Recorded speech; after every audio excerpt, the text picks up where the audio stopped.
on NDTV. Joining me now are two very special guests. I've got Mr. Subhash Garg. He's the Finance Secretary and Economic Affairs Secretary in the Government of India. I also have Girish Chand Murmu, who is the Secretary Expenditure in the Government of India. Thank you very much to you, gentlemen. Let me start by asking you, Mr. Garg, the fundamental quintessential question that every individual in this country was expecting will be heard, will be answered. Lowering of the tax slabs. That has not happened. What do you have to say to this? I don't know whether this was such a quintessential question and everybody was looking. For the middle class, it always is. This is maybe a usual expectation. 4 months back, when the interim budget was done, a very large scale concession was provided.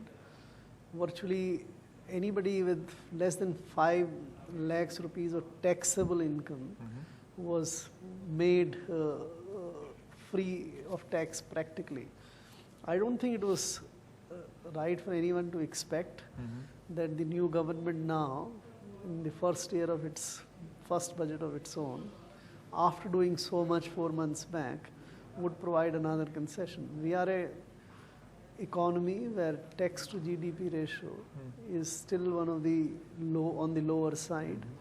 We have to increase by increasing the tax base and all, and that in fact we have done by increasing some surcharges on the higher income.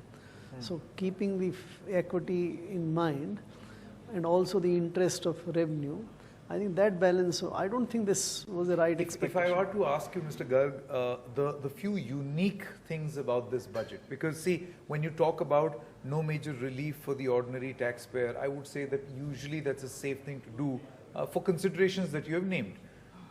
Taxing the super rich is also something which the governments have done in the past. By the way, this particular dispensation had criticized an earlier dispensation for doing exactly the same, for taxing the rich.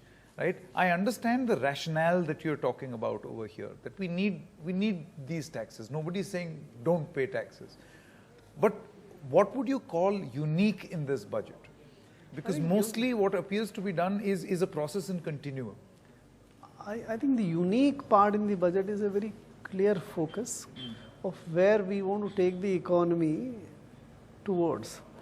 A 5-year vision with clear focus to achieve $5 trillion economy, I think is the single most idea which is bringing everybody's focus and attention.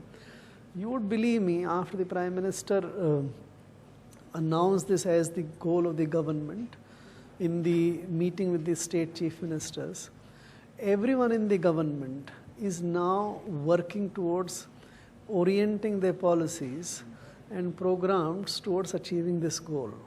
So this is the biggest focus. At the same time, I think this also must be noted very, very carefully and clearly, that while the economy grows, all of India should grow. It should not be that the people in rural areas, the farmers, SC, ST, women and other vulnerable sections are left behind. That is where the big program, and I think this is the hallmark of what the government has done. You take care of the basic needs of every family and provide to all of them. So whether it is the electricity connections, whether it is the gas connections, whether it's the toilets, whether it's the roads to every village, and now moving on to water, moving on to markets for them. I think this clear vision that grow to $5 trillion economy, at the same time make sure that everyone has the basic and everyone then gets the opportunity to participate in this growth. And to be able to fund all of this, the government has looked for generating taxes from the known sources, which is taxing the rich, not just giving out doles in terms of relief. Let me, there also are three, a 2% TDS on cash withdrawal. So there are three basic strategies there about funding aspect which you said. Number one, the government should be able to raise resources, and that is where some of these things come.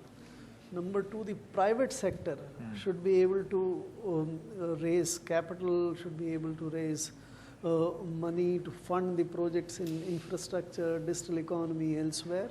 And thirdly, which is most important, the today's weaker sections should actually become the productive and entrepreneurial.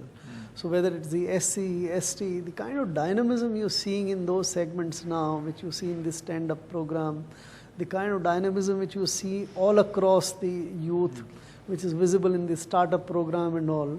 So bringing their creative and productive energies towards this. I think this is three-pronged. It's not only the government. Fair enough. So we've spoken about revenue generation in terms of taxes. Let's now talk about the expenditure, right? Yeah. How does one spend this money? How will the government spend this money? So Mr. Murmu, my question to you is, first of all, I want to know how will you respond to the fact that there is political criticism that the finance minister did not choose to talk about the expenditure in her speech? She said it's in an annexure and you can read about it. I think the clear vision has been given in the budget speech. Already where the country is, consolidating and heading towards the 10 years framework and the 5 years vision and the annual plan kind of thing, it has been already pronounced in this thing. And how this budget is, talking about, growth, the catalyzing the investment also in the social sector and the rural sector, particularly from ease of doing business to ease of living. So in the rural areas, particularly the agrarian society, the agriculture, their capacity building, their income generation, as well as the rural sector, the housing to drinking water, to Swachh Bharat, to those kind of things have been given more emphasis. So on that, we have that allocative efficiency, whatever allocation we can do from the budget side. That's exactly my point. But see, this is something where the government would ideally, you would expect them to pat themselves in the back. For instance, your agriculture spending is up, or it's proposed to go up from 67,800 crores to 1,30,485 crores. Yes. That's double. Yep. Right? I would assume that this would find a prominent mention in the speech. Yeah, definitely. But I think it has already been, mentioned. Not only that, their income generation, not only the pension schemes are also been built in. What are the key welfare schemes where the government is going to concentrate on in terms of public spending? I think one is that income, whatever the farmers are. I can see a lot of focus on agriculture. Agriculture. Then on the labor side also, there is some kind of activities and allocation also in that. And the small traders also, they are income and future, pension kind of thing. Those kind of things also been focused. And another is, on this social sector spending, just to make little bit of, better life in the villages, from the electricity to clean cooking gas to drinking water. That has lot of, it translates into, lot of savings in the economy from health point of view and other activities point of view. So that way.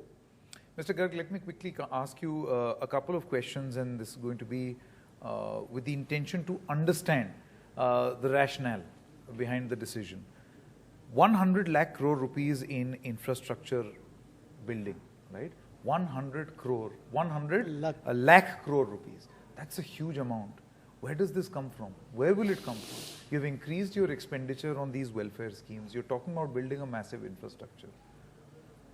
How do you maintain the equilibrium? So that particular para, which talks about 100 lakh crore of investment required in infrastructure, doesn't say that the government will make the. Interesting. Right. So please, public-private partnership. It's basically intended to, this is the side.